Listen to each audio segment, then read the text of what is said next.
Now, perhaps the most helpless victims of the raging California wildfires, the animals.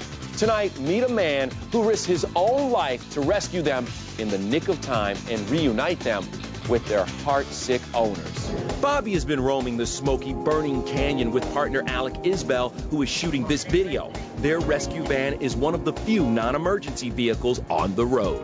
Usually after we rescue animals, they're under a lot of stress. They're having a hard time to eating. We have to make sure they're completely healthy.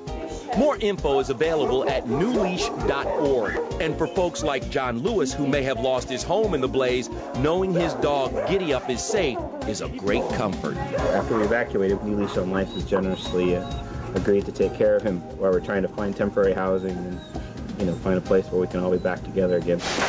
Left behind as their owners were forced from the fire. The insiders on the scene. The forgotten victims of California's raging wildfires. They are the forgotten victims of the fires that are blazing through California. Beloved pets on their own after their owners were forced to evacuate. Tonight, what happened to the four-legged family members who faced the flames alone?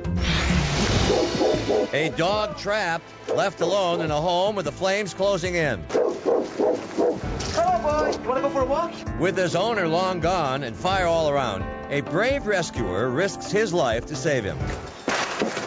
Let's go. Let's go. Rescuer and pit bull flee to the safety of the van, drive off to find more pets in peril. They're the forgotten victims, rescued but homeless and looking for their owners. Our Victoria Ricano on site with volunteers from a New Leash on Life, online at newleash.org, who ignore the danger and speed past fire battalions, risking their lives to save animals. Little Benny here almost didn't make it. He was found wandering in the street when a stranger picked him up outside a house as flames burned it down. The animals are brought to shelters like this one north of Los Angeles. This is Bambi. Volunteers have rescued dozens of animals. Now the next task is reuniting them with their owners. This priest's prayers were answered. These people here are doing God's work. They're beautiful people, and I'm never going to forget this. All right, well, one of the other harsh realities of fires, it means that not only are a lot of people left homeless, but so are a lot of pets. So what happens to Fido or Fluffy while their owners try to put their lives back together? An organization called New Leash on Life has that pretty well covered. Bobby Dorfshar, the founder of New Leash on Life, joins us now from Los Angeles. Good to see you. Hello, how are you today? All right, I'm doing pretty good. You know, these pets are members of the family, but in so many cases, people couldn't even get to their homes in which to retrieve their pets, or for some other reasons, they had to leave them behind. So for those pets that did survive these fires, how is it that you have been able to round them up?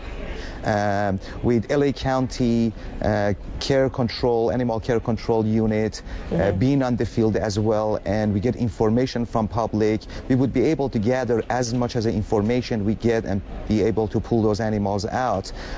In our rescue center, we pulled in around 35 dogs and cats in a matter of a day, and we had a lot of people, they dropped their animals because they had to be evacuated or they didn't have a home to go to.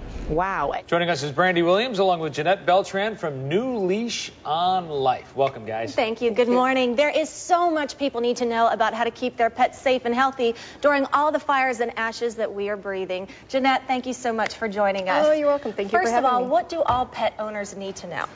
First and foremost is for the pets to have identification on them. They need to have a flat collar with an ID tag that has their name, phone number, address preferably, and even more important is to have all cats and dogs microchipped, because sometimes those collars come off.